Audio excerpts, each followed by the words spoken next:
বন্ধুরা, অমরনাথ ধাম যাত্রার পথে এক সাধুকে বাস থেকে নামিয়ে দেওয়া হয়, কিন্তু তারপরই সেখানে এমন এক অদ্ভুত ঘটনা ঘটল যা দেখে আপনিও হুঁশ হারিয়ে ফেলবেন। এই ঘটনাটি শুরু হয় দিল্লির যাদব নগর শহর থেকে। এই নগরের বাসিন্দারা সবাই মিলেমিশে একতা হয়েই থাকতেন। এক সময়ের কথা, যখন এই নগরের সবই বৃদ্ধ ব্যক্তিরা একসাথে বাসে করে অমরনাথ ধাম যাবার পরিকল্পনা করে। কিছুদিন পর সেই নগরের 12 জোড়া বৃদ্ধ দম্পতি বাসে করে অমরনাথ ধাম যাত্রার জন্য বেরিয়ে পড়েন। কিন্তু তাঁরা স্বপ্নেও কল্পনা করতে পারেনি এই যাত্রাপথে তাঁদের যে অনেক বড় এক পরীক্ষা হতে চলেছে। তারা দিল্লি থেকে বাসে করে শ্রীনগর যাচ্ছিল, যার পর তাদের প্রথম বাস স্টপ ছিল পেহেলগাম। সেখান থেকেই অমরনাথ ধাম যাত্রা শুরু হয়। তারা শ্রীনগর পৌঁছানোর আগেই খাবার খেতে এক হোটেলে গাড়ি থামায়। তখনই এক অচেনা সাধু সেই বাসে উঠে পড়ে আর বাসের এক কোণায় বসে ধ্যানমগ্ন হয়ে যায়।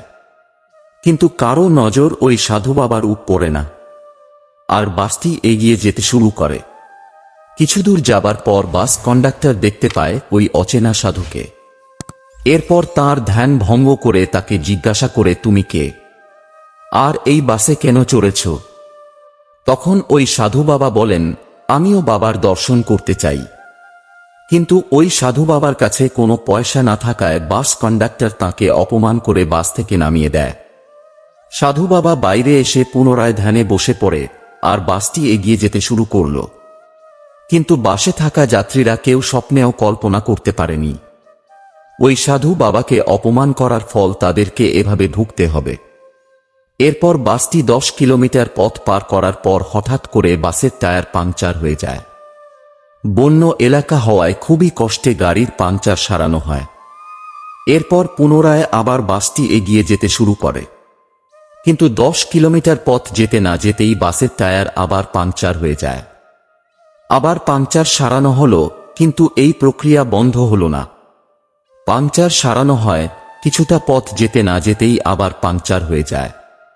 দেখতে দেখতে সারা রাত পেরিয়ে গেল, এখনো শ্রীনগর যেতে অনেকটাই পথ বাকি ছিল।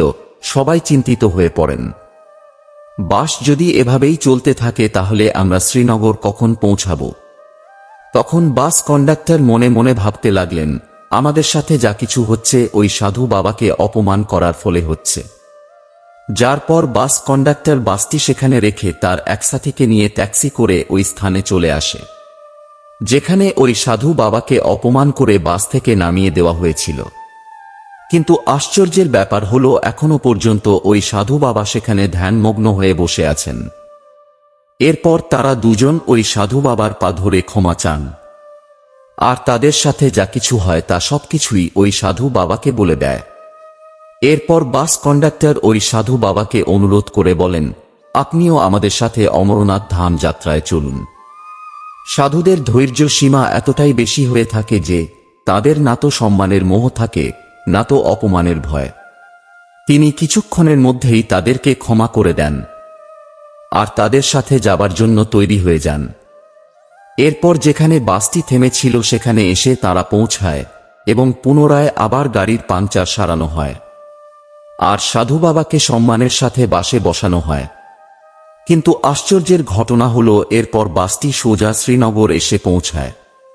এরপর পেহেলগাম এসে ওই 12 জোড়া বৃদ্ধ দম্পতি সাধু বাবার সাথেই অমরনাথ ধাম যাত্রা শুরু করেন।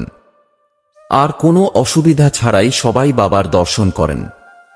তো বন্ধুরা, ভিডিওটি ভালো লাগলে একটি লাইক করে দেবেন আর কমেন্ট বক্সে পুরো শ্রদ্ধার সাথে লিখবেন হর হর মহাদেব।